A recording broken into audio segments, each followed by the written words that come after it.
Salve, psiconautas do Brasil! Este é o seu canal de curiosidades sobre os mistérios da mente humana e a psiquiatria.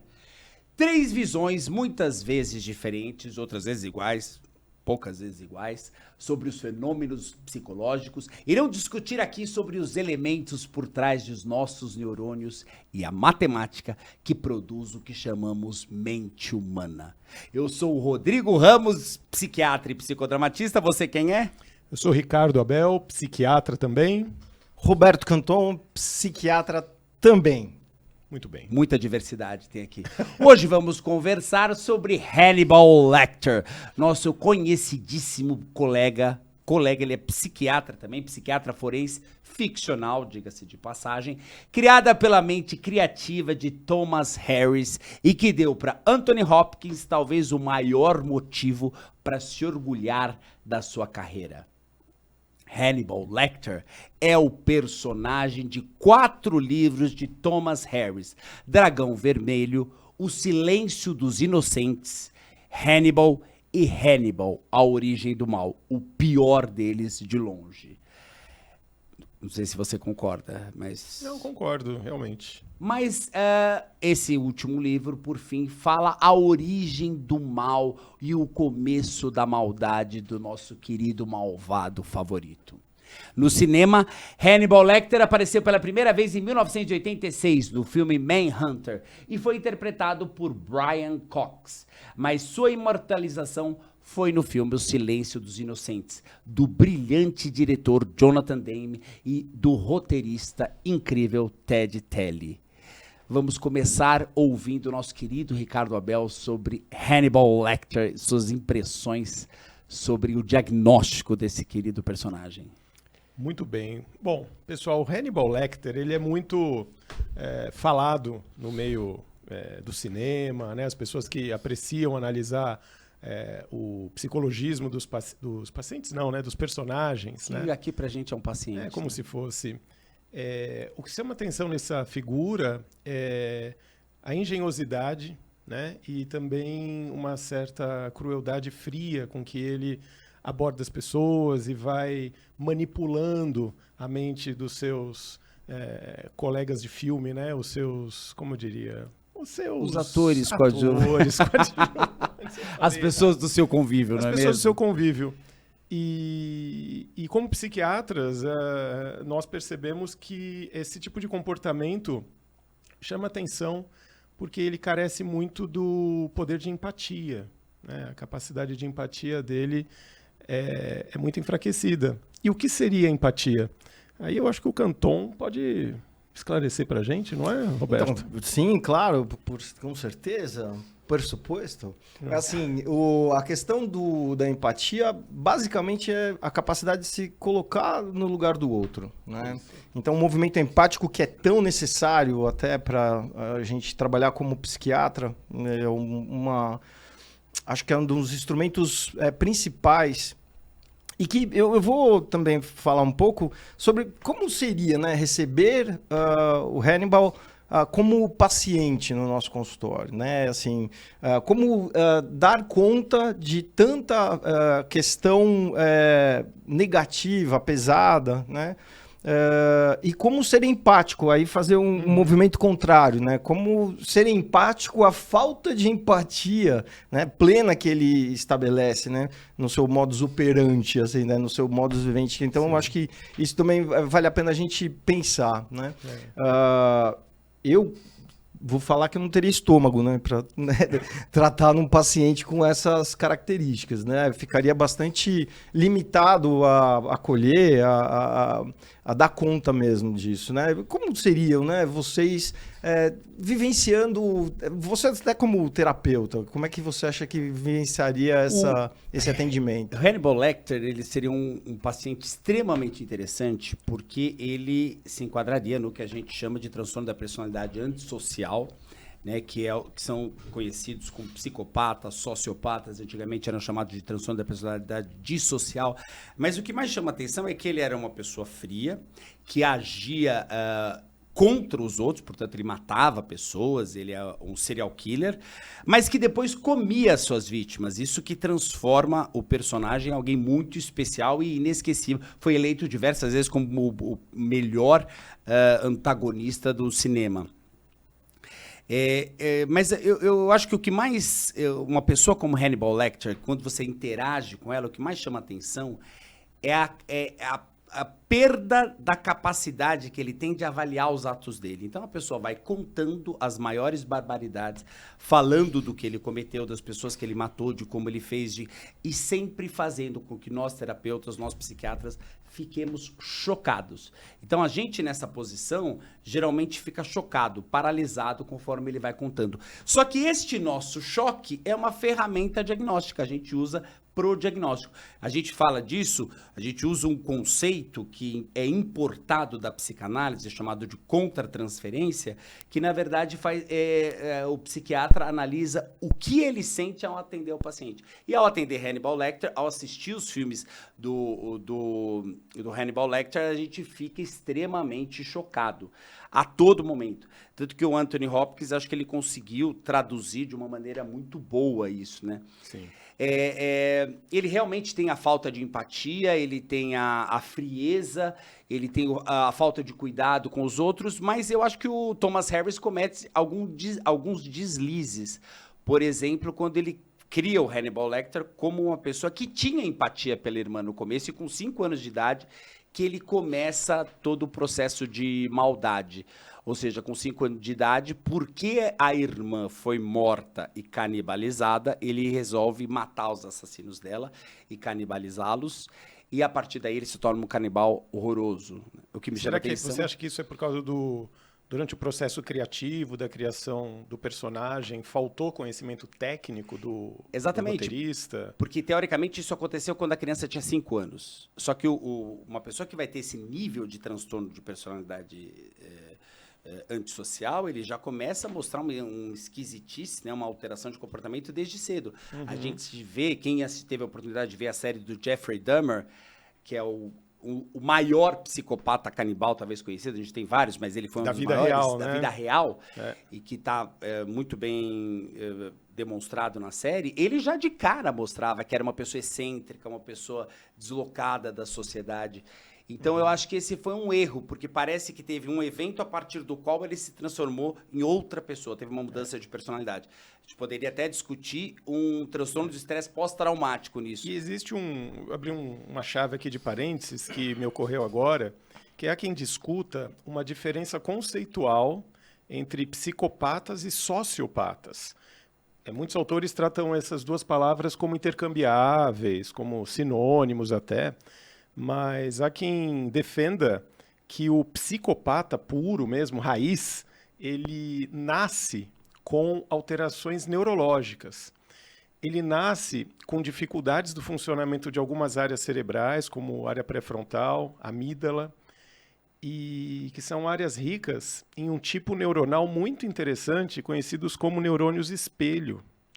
Os neurônios espelho estão presentes em vários mamíferos, na verdade, né? Pelo menos nos primatas, né? Os estudos em macacos apontaram que esses neurônios participam de uma capacidade inata, já em filhotes, ao observarem adultos tendo certos comportamentos, que esses comportamentos geram, ainda que o comportamento seja do outro, gera em si uma sensação como se você estivesse tendo aquele comportamento do outro. Isso, em humanos, tem sido estudado como uma das bases do sentimento empático. Então, talvez, né, o psicopata ele teria uma disfunção nas redes neuronais desse tipo, né, dos chamados neurônios espelho.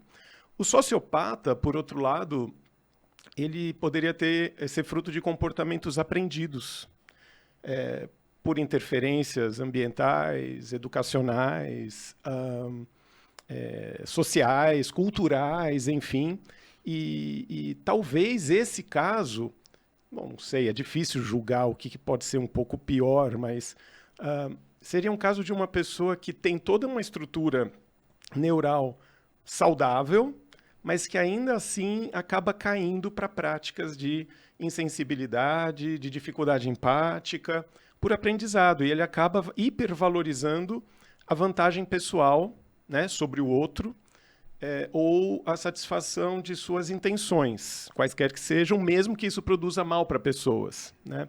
Eu tirei essas informações porque eu estava lendo um artigo sobre a origem da corrupção, né? Não é exatamente o caso do Hannibal Lecter, né? Eu estou divagando um pouco, mas que certos corruptos, praticantes contumazes de corrupção, eles poderiam ter esses comportamentos sociopáticos e que isso poderia ser aprendido e reforçado dentro de uma certa cultura estabelecida, como se aquilo fosse o normal, não se importar com as consequências, não é?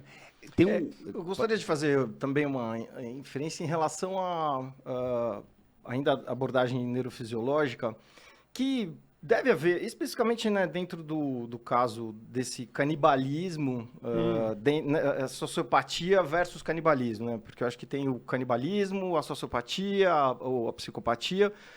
E no caso em questão do Hannibal, né, que existe, então, um psicopata canibal,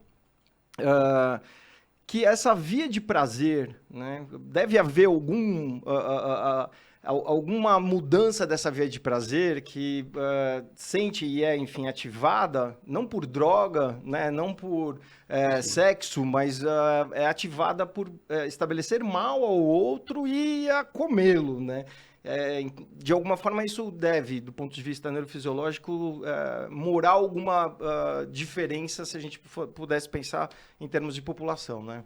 E tem uma coisa interessante também, ainda nesse termo psicopatia e sociopatia, né? Tem alguns autores, eu ia falar de leitores, alguns autores, eles dizem que a psicopatia e a sociopatia são sinônimos, são a mesma coisa.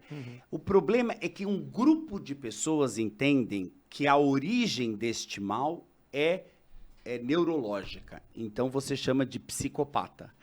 Mas se você entende que a maldade vem a partir de um comportamento social, ela surge a partir da interação social, então, essa pessoa prefere o uso do termo sociopata.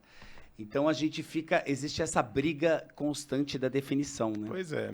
Mas é muito usado também de maneira sinônima, né? Exatamente. Muitas pessoas não fazem essa distinção porque o resultado final do comportamento acaba sendo o mesmo, né? Sim.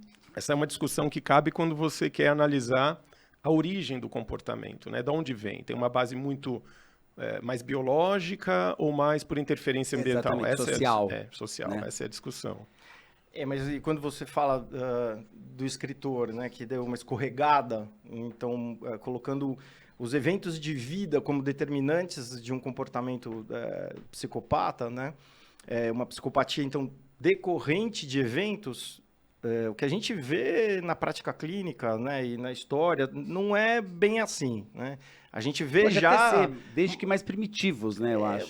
Mas, assim, o que a gente vê em geral, eu acho que na prática clínica, assim, já uma criança, né, que gosta de fazer mal para os animais, uma criança que gosta, já vai, né, naquele convívio no parquinho, né, na fase pré-escolar, já de começar a machucar de maneira reiterada, né, as outras crianças. Então, de comportamentos mesmo relacionados à maldade. Né? Às vezes não só a indiferença pela dor do outro, mas às vezes um prazer adquirido pela prática. A prática de fazer o outro como sofrer. Né? O Rodrigo comentou agora há pouco, o prazer de chocar o outro, né? De produzir o choque no outro.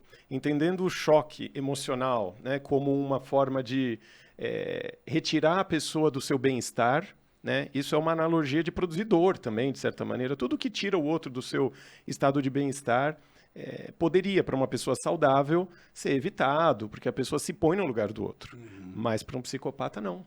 Ele simplesmente não se importa, ou até gosta. Né? Sim. Agora, falando do Hannibal Lecter, eu acho que é importantíssimo a gente usar esse exemplo para desmistificar algo dos psicopatas. As pessoas entendem os psicopatas, e ficou muito mistificado, talvez por um personagem como esse, a ideia de que eles são inteligentíssimos. Você vê que o Hannibal Lecter é uma pessoa super inteligente, refinado, né? Música clássica. Né, o jeito de comer, totalmente rebuscado, né? Na verdade, é também uma discussão imensa, mas poucos estudos confirmam isso, que o psicopata é uma figura muito inteligente. Na verdade, qual que é a grande questão da psicopatia que o Ricardo falou, né? A gente tem um comprometimento do lobo frontal, que é o lobo da inteligência. Algumas hipóteses apontam para isso. O psicopata ele tem uma dificuldade na contenção dos impulsos, então ele não é tão brilhante. Ele geralmente é mais... eu vou usar um termo popular /médio. Ele é mais idiota do que, na verdade, inteligentíssimo, né? Ele mais demonstra falhas do que qualquer outra coisa. Então, seria difícil você ter... Porque o Hannibal Lecter ele fez medicina em Paris, depois ele fez a psiquiatria forense e ele ajudava o FBI a desvendar assassinatos e de um jeito...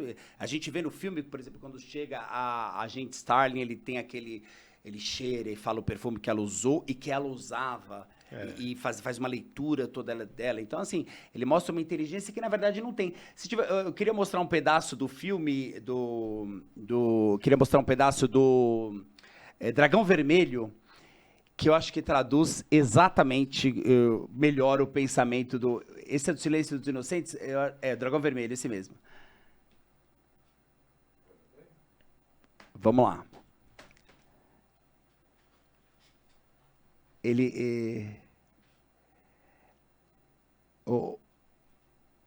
Você vê que ele fica discutindo, né? Ele fala, não sou mais inteligente. Então, como você me pegou?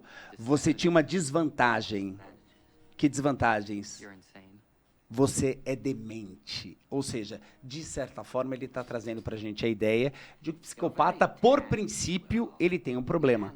Ele não é brilhante, ele não é incrível, né? Por favor, Roberto Campon. Não, eu acho que uma das características que a gente vai encontrar, né, a pessoa, né, que apresenta uma psicopatia é a superficialidade, né? Então, essa apresentação dele ser muito profundo em cada uma dessas características de conhecimento, da apresentação extravagante, quer dizer, toda uma construção, e acho que a gente tem que também pensar sobre isso, né? Existe a construção de um personagem, né?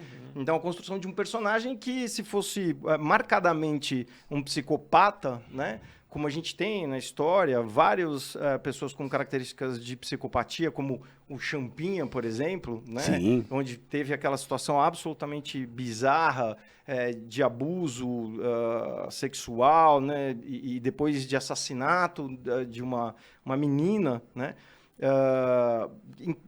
Que era realmente muito limitado do ponto de vista intelectual, né?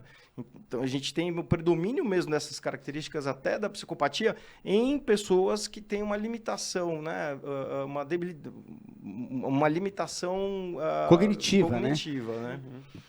E lembrando que quando nós, psiquiatras, tentamos classificar transtornos da personalidade, basta com que as pessoas tenham determinadas características mínimas para que a gente suspeite desse funcionamento psicológico e comportamental.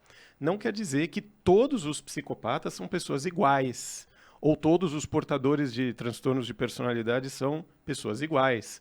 As pessoas nunca são iguais, mas elas têm minimamente características que as colocam naquele agrupamento.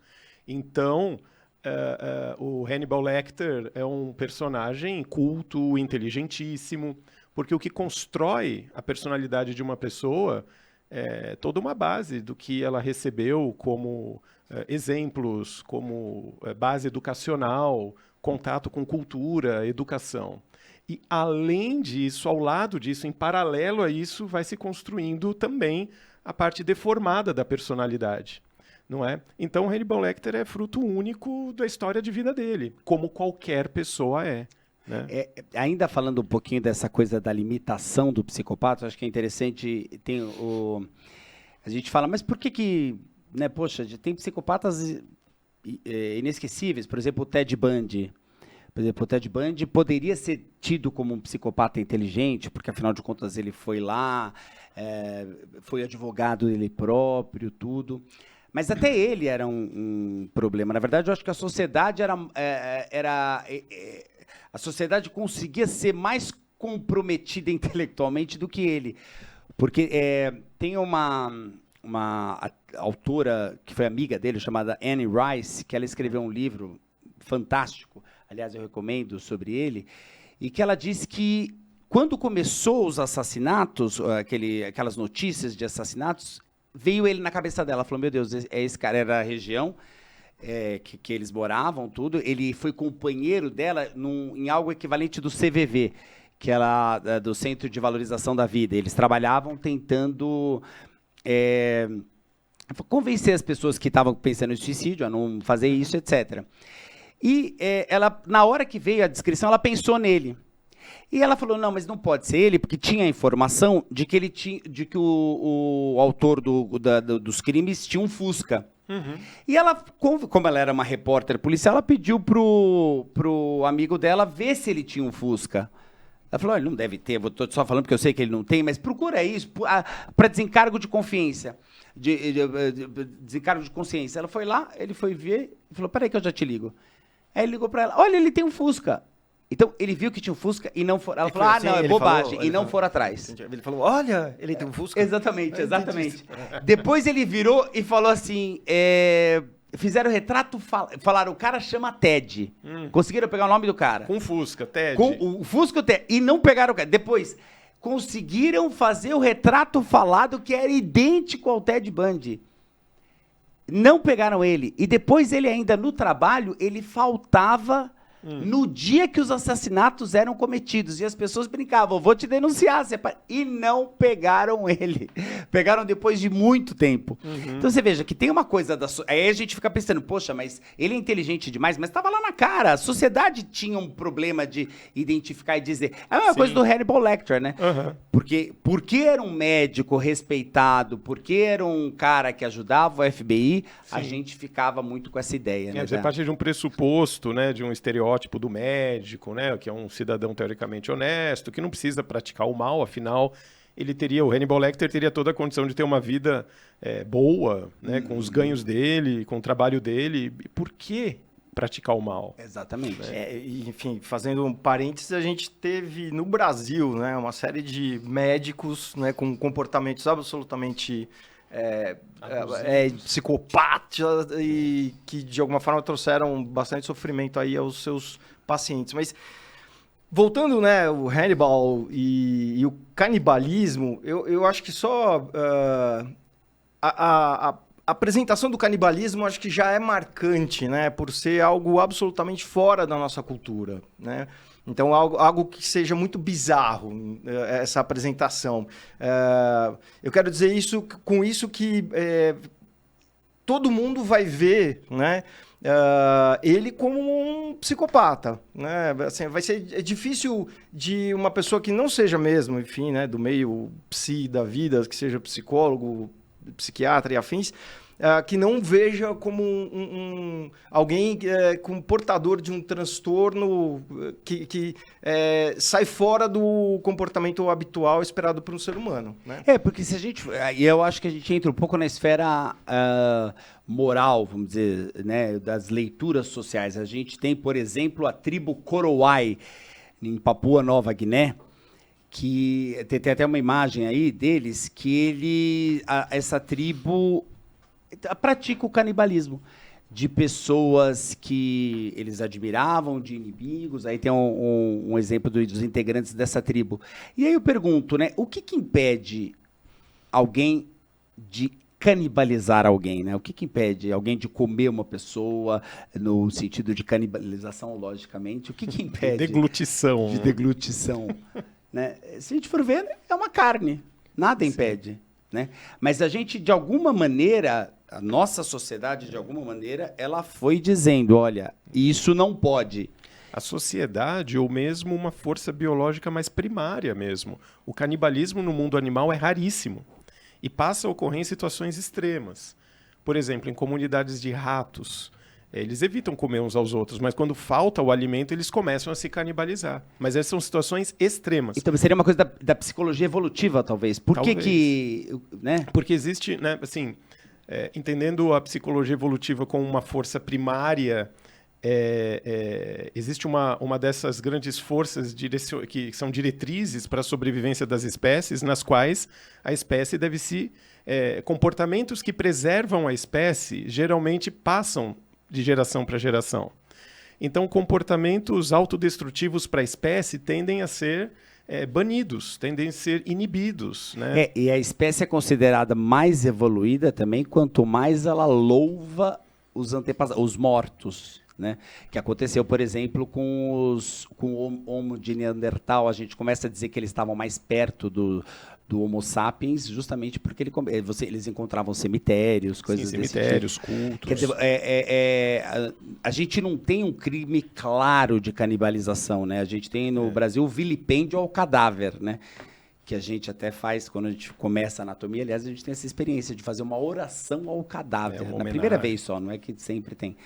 Que você não pode vilipendiar, ou seja, você não pode agredir o cadáver de alguma Desrespeitar, forma. exato. Né? Mas, por exemplo, membros da tribo Korowai tinham isso como... Pois é. E outras, né? A gente tem uma série de outras tribos que... Tem algumas questões. Eu li uma vez que uma tribo na Austrália estava apresentando umas encefalites exatamente por comer carne humana. Então, algumas doenças podem estar relacionadas também a alguns hábitos alimentares, né? Então, eu acredito que nessa questão de evolução, talvez alguma coisa passou por aí. A gente tem situações, né, onde de extrema privação, onde você tem fatos históricos, né, onde foi cometido canibalismo por necessidade, né? Como no acidente dos Andes, exatamente. Né? Do avião que caiu e eles tiveram que... Exatamente, como é um ao outro, né? Exato, É engraçado usar esse termo, né? A gente precisa sempre dizer canibalizar para a gente não é verdade, cair né? Dá uma segunda... Pra não ter uma ambiguidade aí na história. Exatamente. Uma segunda forma de ler, né, a nossa fala. E a canibalização agora sim, psicopática, né? Que leitura que a gente pode fazer disso? Pois é, exatamente. Agora você vê, ainda fazendo a ponte com o pessoal da tribo Korowai, eles... dificilmente era uma tribo de psicopatas. Exatamente. Claro que não. Era uma coisa aceitada socialmente. Uma coisa aceitada socialmente. Ou seja, veja como o ser humano, embora tenha toda uma herança evolutiva, biológica, ele é capaz de criar comportamentos novos com base na adaptação cultural e o reforço cultural de certos comportamentos que vai sendo passado também de geração em geração.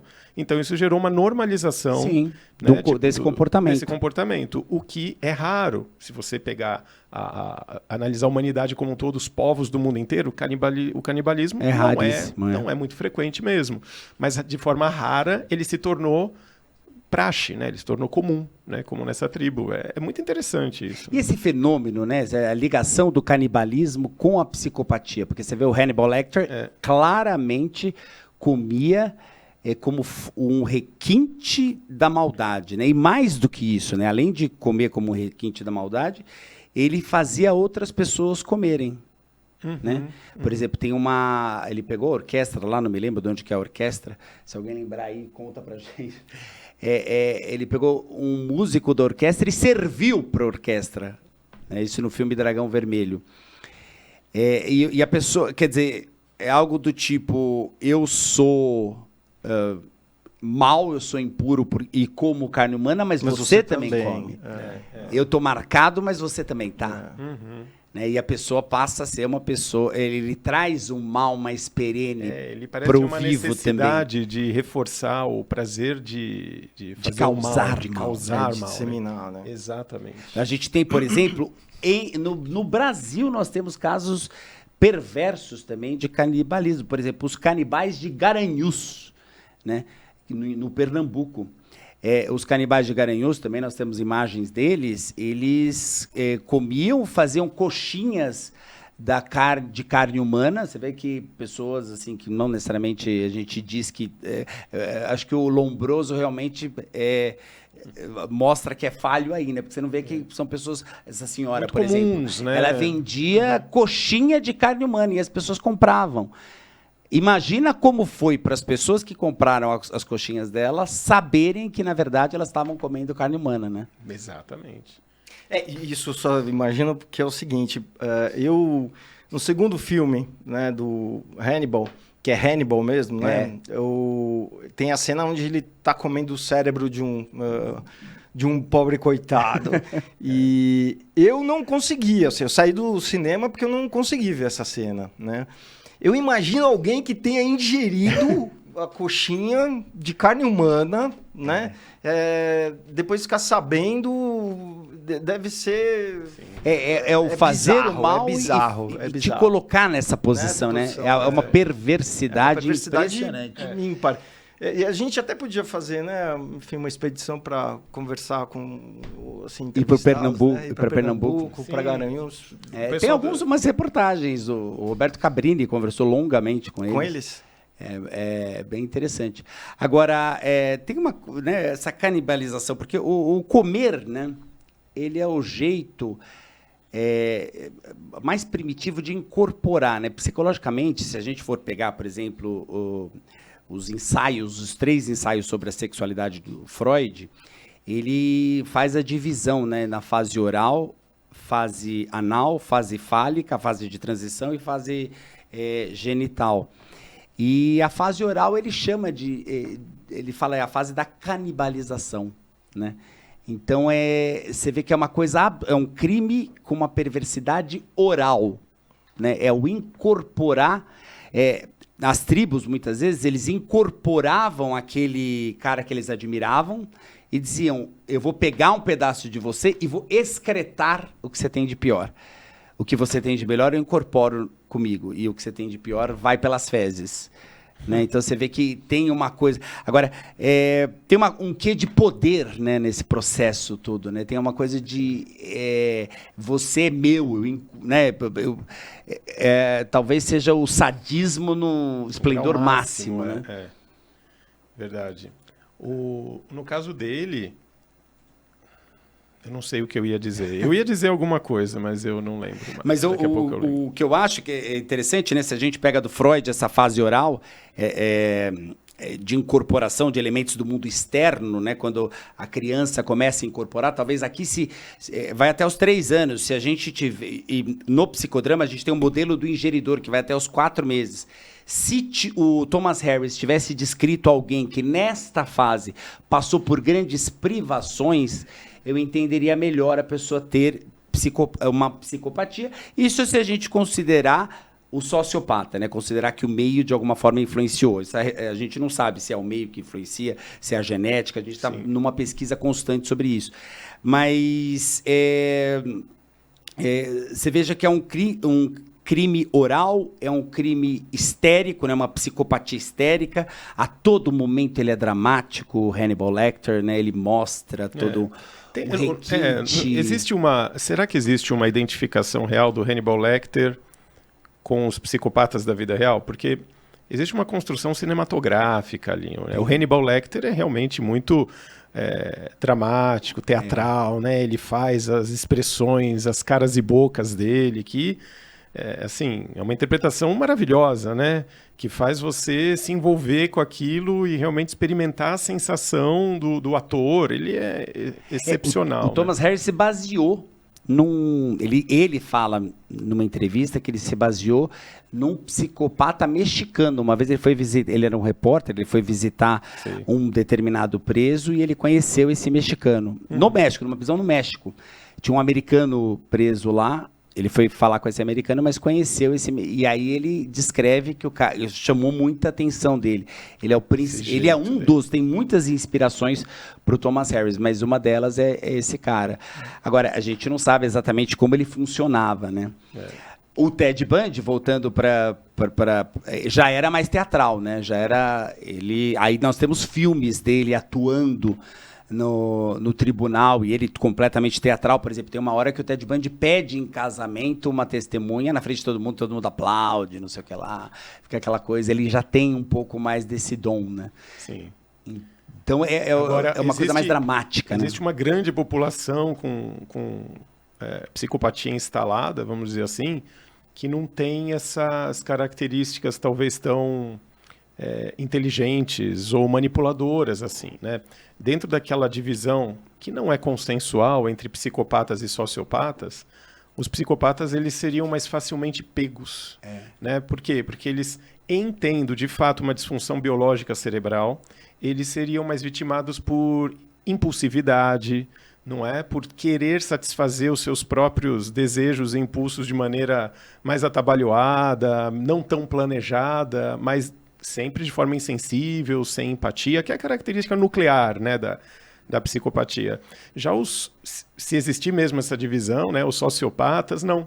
Eles teriam ali uma integridade maior do seu sistema nervoso, as áreas pré-frontais funcionam muito bem, e na área pré-frontal existe uma sub-região relacionada ao controle de impulsos, né, ao freio moral das coisas. E estes poderiam usar isso a favor da realização das maldades deles, né? Quer dizer, eles não se freiam, mas eles elaboram melhor o momento de agir, como agir. Esses seriam mais, talvez, perigosos e são menos capturáveis. Tem um livro maravilhoso sobre isso, chamado Anatomia da Violência, do Adrian Brain, não sei se você conhece. Tenho esse livro. Você conhece também. É um livro muito bom que faz uma... Ele pega e faz um SPECT, que é a tomografia por emissão de pósitrons. É um tipo de cintilografia cerebral, de perfusão cerebral, que a gente vê áreas do cérebro que estão funcionando mais de acordo com alguma estimulação ou não. E ele compara o cérebro de assassinos que são pegos no primeiro crime, né, com o cérebro de serial killers. E ele vê que o cérebro de serial killer tem um específico lá que ele compara com o dele, é idêntico. Ele fala, cara, o que me diferenciou desse cara? Qual né? que é a diferença? Né? Porque são idênticos. Assim. E tem outros que você consegue ver claramente o comprometimento do córtex pré-frontal. Né? Pois então, ainda é uma área de estudo. É uma área de estudo, muito mas o nosso querido Hannibal Lecter teria, com toda certeza, um cérebro perfeito. Muito um córtex pré-frontal muito funcionante. Ainda falando do canibal, né, a gente tem o caso mais atual, né, do Begolian Fernandes, que foi, em março desse ano, preso na Holanda. É um brasileiro, ele matou um outro brasileiro chamado Alan Lopes, e ele foi preso, nós temos a imagem dele também, foi preso também com essa coisa da canibalização. Você estava falando bastante, né, do Begolian.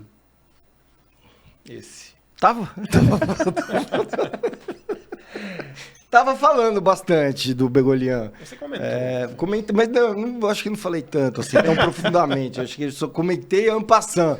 Mas que você fala, pra mim, é tão importante que eu não consigo me desligar. Assim, pesa muito, poucas palavras dele, né? O que, assim, eu posso dizer, né, em poucas palavras, é que os psicopatas, né, eles não são todos canibais, né?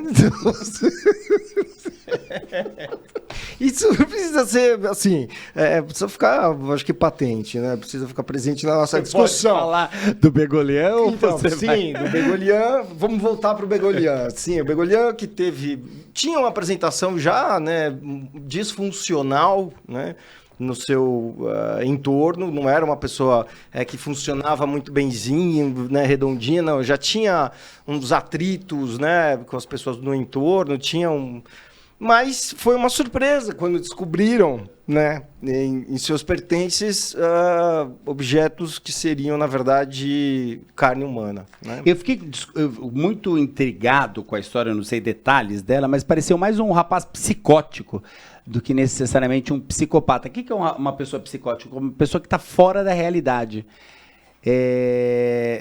Pareceu mais não sei, a gente precisaria de mais detalhes, ainda está sendo investigado. Sim. Né? Eu não sei nada ele está sendo investigado, então a gente não sabe. Talvez ele seja uma pessoa psicótica, que tem uma doença na linha da esquizofrenia, em que a pessoa perde o contato com a realidade e, portanto, ela se torna inimputável, ou seja, ela não é responsável pelos atos dela, né? Aliás, isso que você tocou no assunto é importante, né? Algumas pessoas podem ter dúvida, mas o psicopata, ele sabe o que está fazendo? Sabe, ele sabe exatamente o que está fazendo, como qualquer pessoa no dia a dia. Ele não perde o contato com a realidade em nenhum momento, ele não tem delírios, ele não ouve vozes, ele não tem nenhum tipo de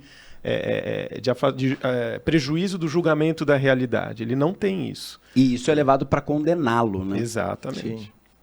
É que essa questão da imputabilidade, né, semi-imputabilidade ou inimputabilidade, acho que é bastante bonita em termos da discussão, né?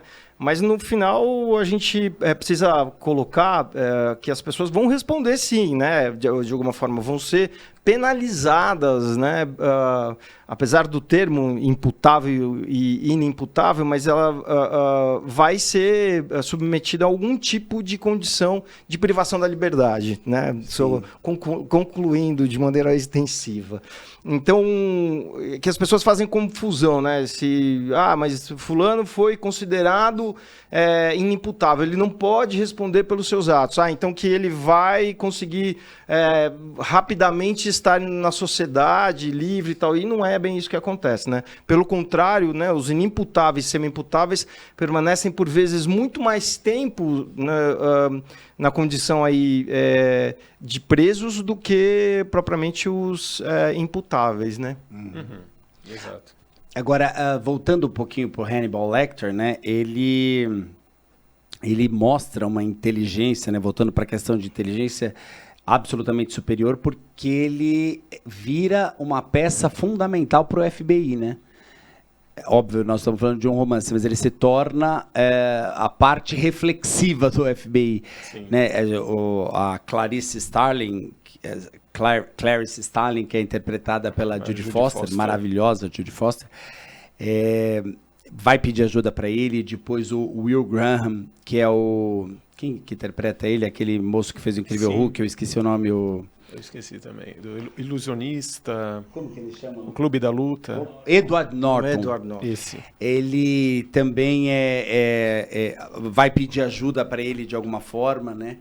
Então, o Hannibal Lecter, ele vai se transformando numa peça fundamental. Agora, é interessante isso, né? Você fazer essa conexão com um elemento totalmente perverso, né? Você vê que a Clarice tem medo de chegar perto dele, etc.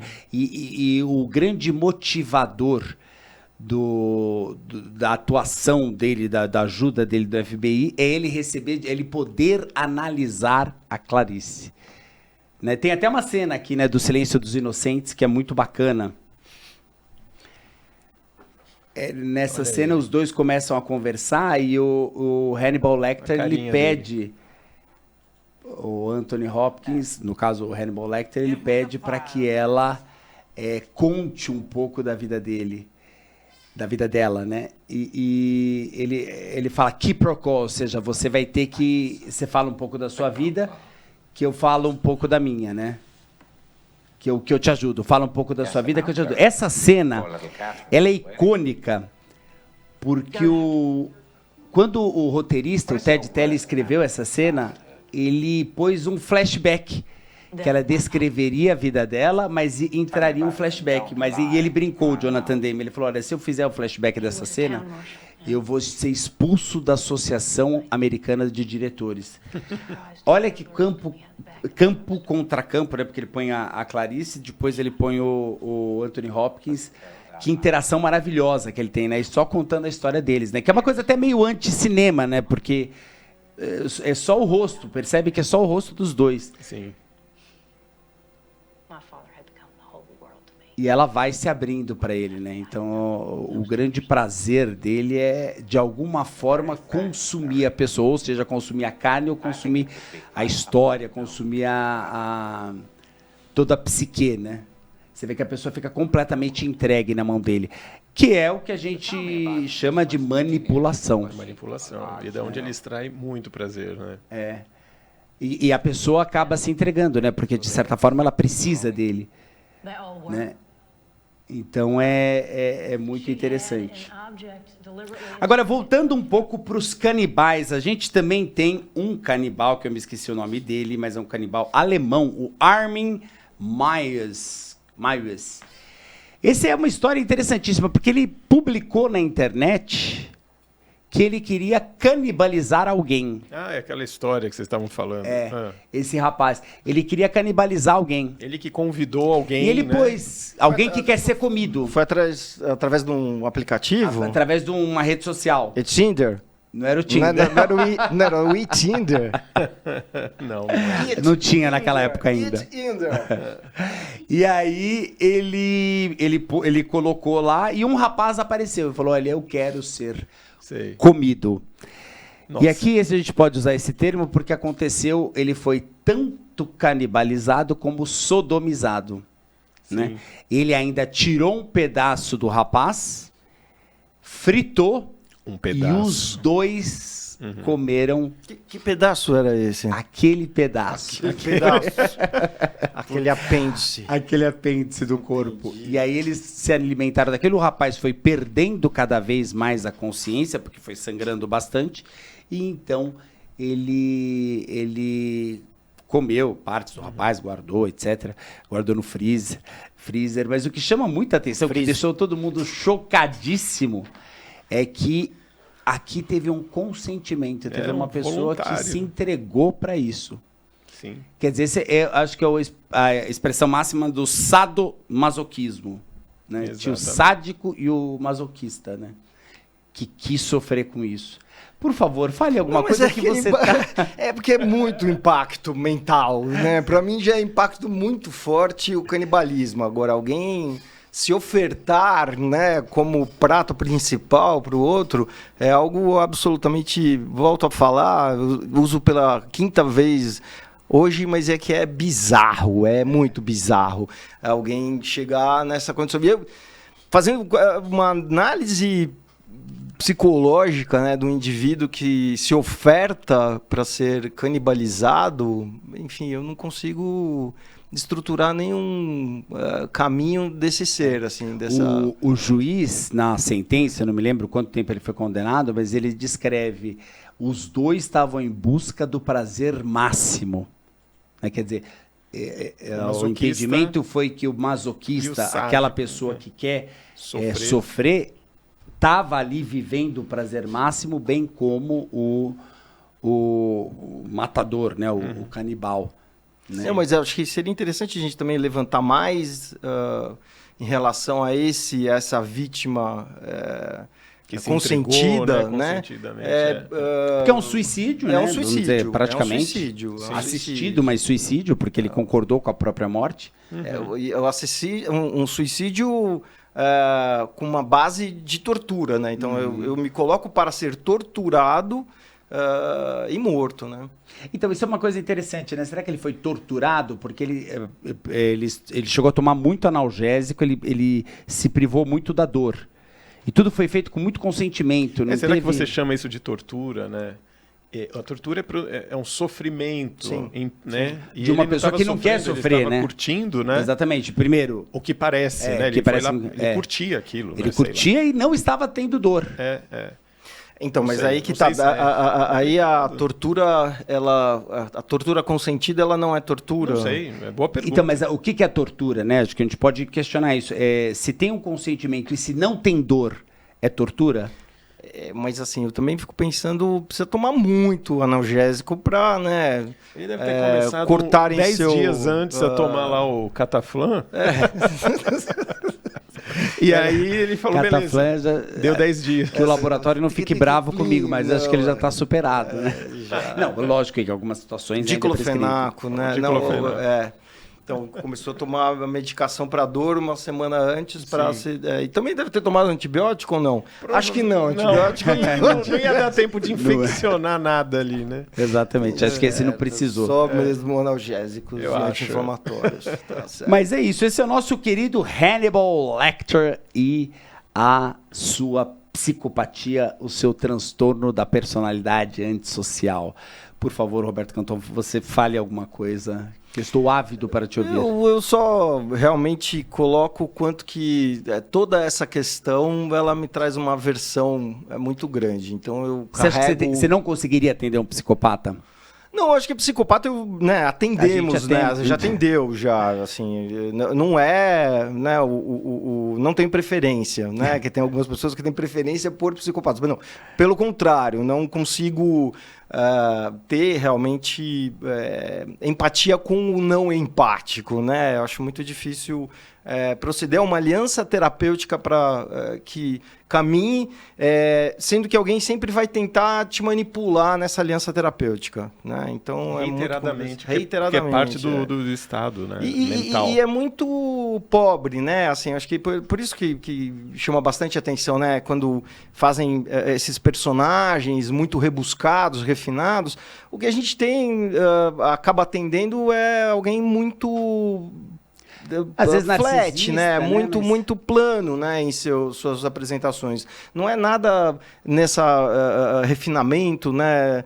Não é rebuscado, né? A gente acaba tendo, acho que, outras apresentações. Mas não só a relação da psicopatia, mas como o canibalismo. O canibalismo, a mim, me causa muita repulsa, né?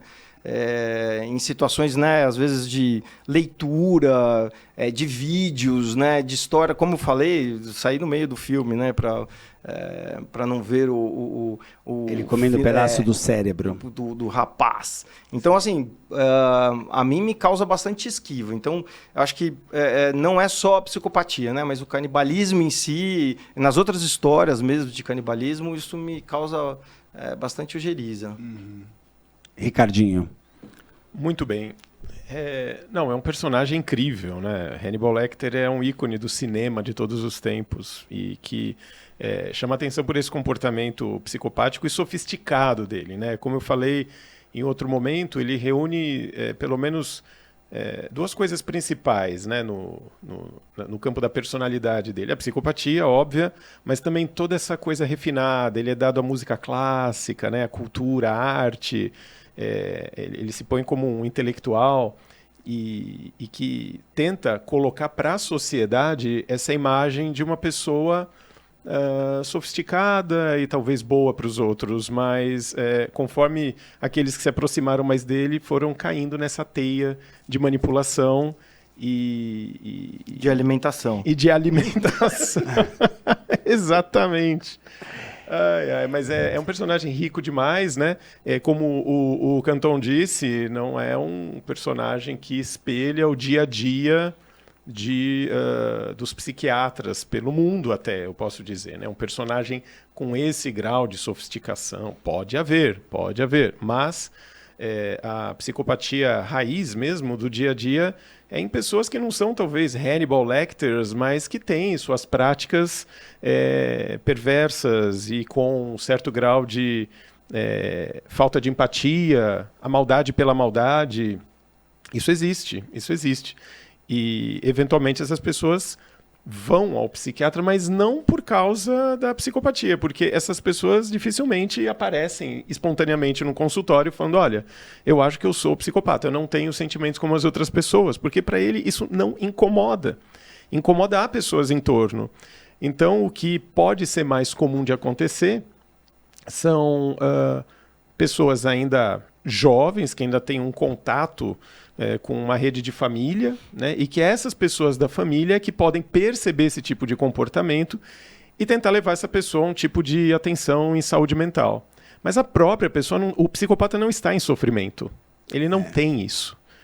Enfim, é isso. É um caso interessantíssimo. Eu acho que também a construção do personagem, além de trazer a psicopatia, também o Thomas Harris traz um pouco, e que transforma o personagem em algo muito charmoso, traz um pouco um desejo humano muito primitivo, né, de possuir o outro, de ter o outro ao seu inteiro controle, né? Você é meu, você me pertence. Isso algumas pessoas, de N maneiras diferentes, demonstram, né? Isso acontece com aquele chefe que tenta ter o controle absoluto dos funcionários, isso acontece com os pais que, de certa forma, têm que ter controle absoluto dos filhos, né? Ali no Hannibal Lecter é um controle tal que ele se mistura com aquela pessoa, né? Ele tenta pegar elementos daquela pessoa para ele. E você me pertence. Algo desse tipo. Então, eu acho que dentro dessa fantasia humana bem primitiva, o Thomas Harris conseguiu criar um personagem inesquecível e maravilhoso, né? Como é o Hannibal Lecter, né? Exatamente.